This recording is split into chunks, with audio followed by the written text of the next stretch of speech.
Hey folks, welcome to Black Gumbo. It's time to start thinking about my summer garden.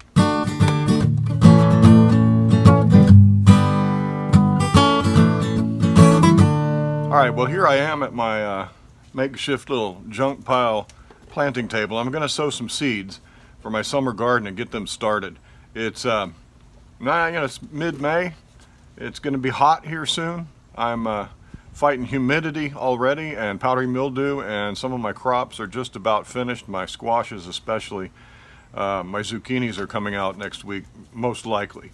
They're really suffering from powdery mildew, and it's hard to keep that arrested when it's so wet here. It's been raining all day long. It's been raining all night long. It's wet and mushy. It's gonna rain again, huge thunderstorms in a couple of hours here. So I just wanted to get some seeds started in this window of sunshine. And I'll show you what I'm planting this year. In my area, zone 9, it gets hot. In the summers it gets up to 100 degrees and stays there all day long for extended periods of time. So I need heat tolerant crops. So I'm going to plant this blue corn. It's called Blue Jade, and it's a miniature corn, and it's supposed to do well in the heat. It puts on a multiple ears per stalk, and it only gets to about 3 feet tall. So I'm going to plant a stand of corn after today's rainstorm. I don't want the rain to wash it all away. I'm going to plant some okra, the same okra that I planted last year.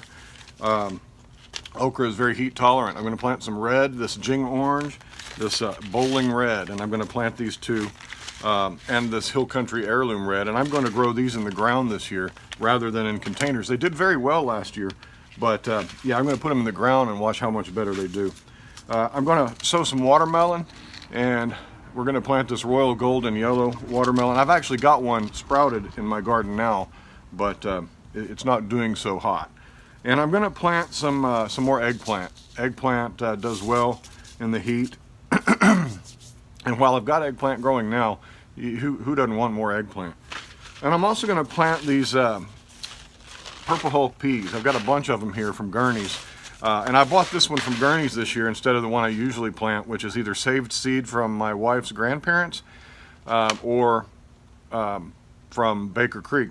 But this one is actually a more a faster one. It's a quick pick pink eye, and so it's a Purple Hull pea, but it's a more bush variety, and it doesn't vine out as much, and it produces much quicker than the other varieties, so they say. So I'm going to try this one this year, and I like to plug these in when it gets really hot and then just leave them and forget about them.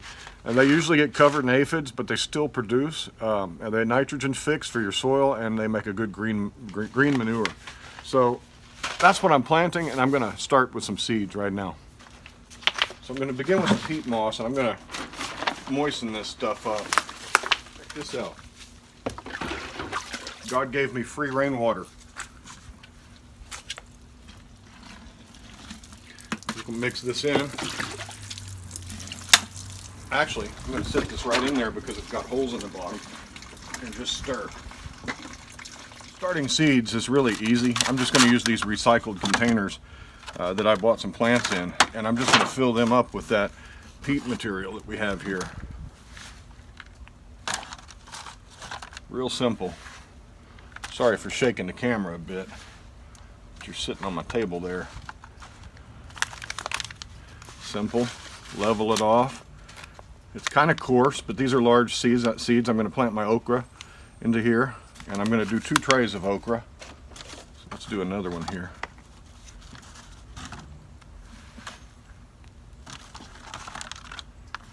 The good thing about peat moss is that once it gets wet, it really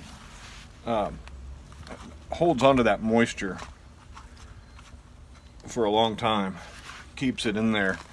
And the problem with peat moss, though, is once it dries out, it's hard to re-moisten again. You saw I had to actually physically squeeze and knead this stuff to get it to take up that moisture.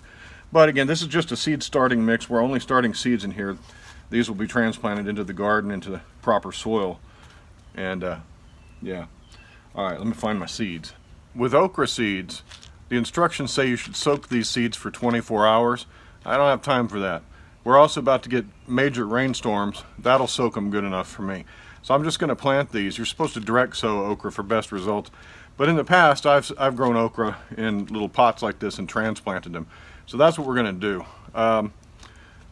Let's see here. I got some fresh seed. It says it sprouts in 7 to 14 days. I have a hunch we'll see them a little bit before that. And we're going to plant this bowling red. It's a very good okra. I'm going to put 2 seeds in each little pod there. Let me get you in closer. I'll show you how I'm doing this. So I'm going to put 3 seeds in each pod, and I'm just going to shove them down about a ½ an inch. I think that's sufficient. Yeah, a ½ inch to an inch deep, and I'm just going to shove them in there. And it's nice and moist in there, and I'll just pinch the soil over the hole, and we have sown our okra. So let me get these spread out a little bit. What I'll do is I'll thin to the strongest of the 3 plants, and by putting several in at a time, you're ensuring that you're probably going to get at least 1 come up. Well, I don't know if I have enough seed to do Jing orange, but I'll do some of it. I'll do 2 in each one. These are some very interesting okra varieties. They cook up green. They don't retain their redness once you cook them, but they sure are pretty and they're tasty, and they're a little bit longer than the Clemson spineless that you typically see, and they can really be prolific. Okay guys, I took your advice and got a pencil to mark on these. It doesn't fade. So I'll just mark each of these trays. Once they get growing, they're easy to differentiate. And this is bowling red. Here's another summer crop that does well in the heat. These are sweet potatoes. And I've plugged my sweet potatoes in after I took out my red potatoes. Sweet potatoes, like I've said in the past, are a nightshade. They should not clash with the previous crop there. So we're good on that. So sweet potatoes are a nice summer crop. Again, here's where I'm going to put my corn. And I'm going to sow my corn after this big thunderstorm today. But yeah, I've raked back my mulch over there, and I've got my mulch piled up very high now.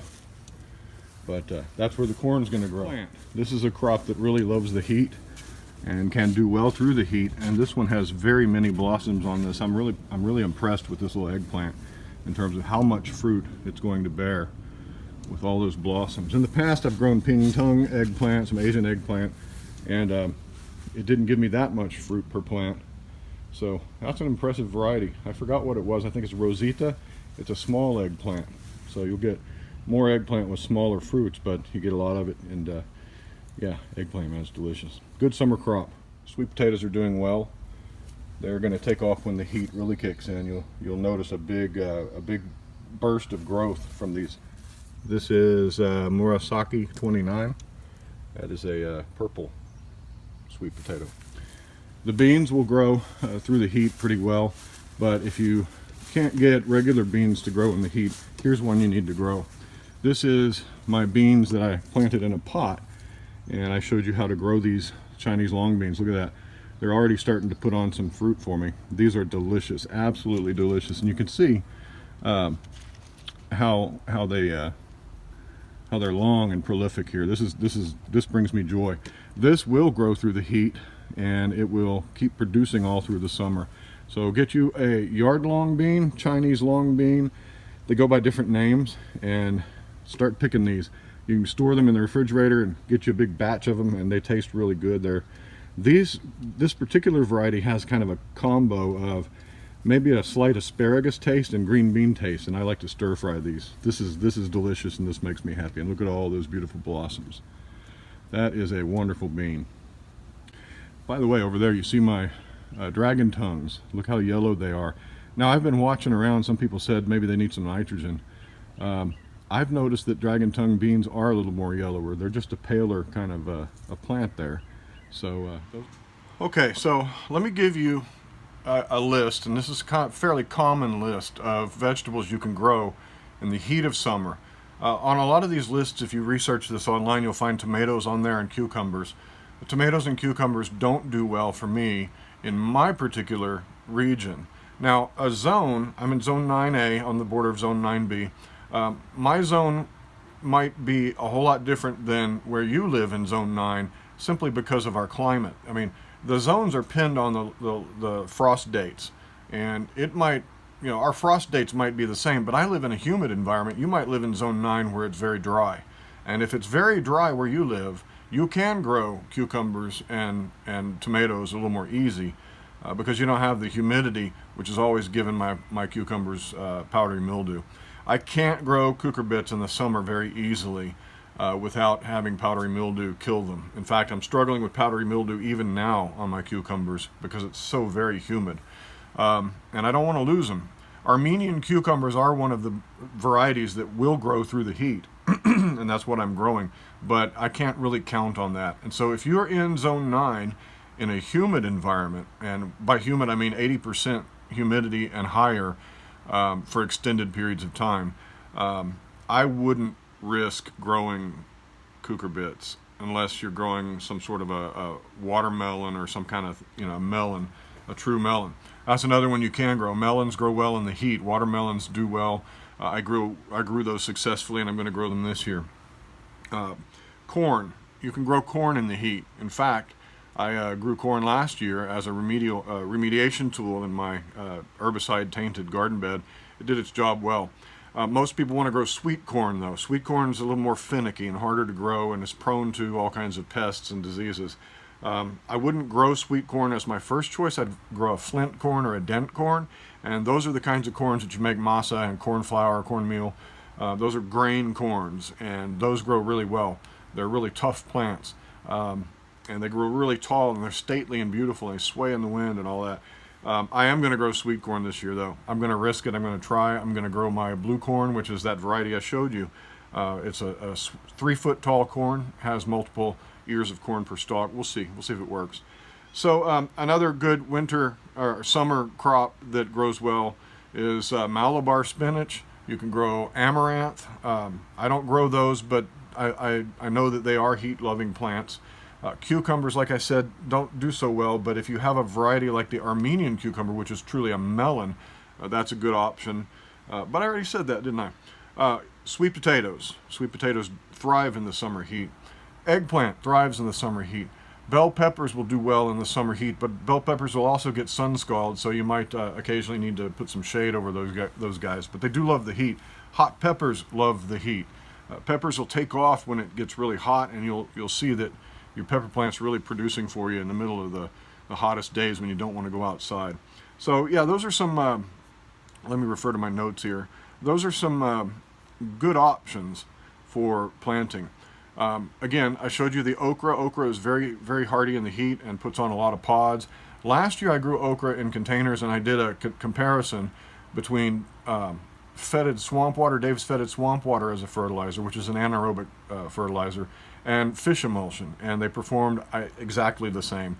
I got tons and tons of okra. I didn't do it as scientifically as I should have, but I didn't notice any difference. So yeah, okra's a good one as well.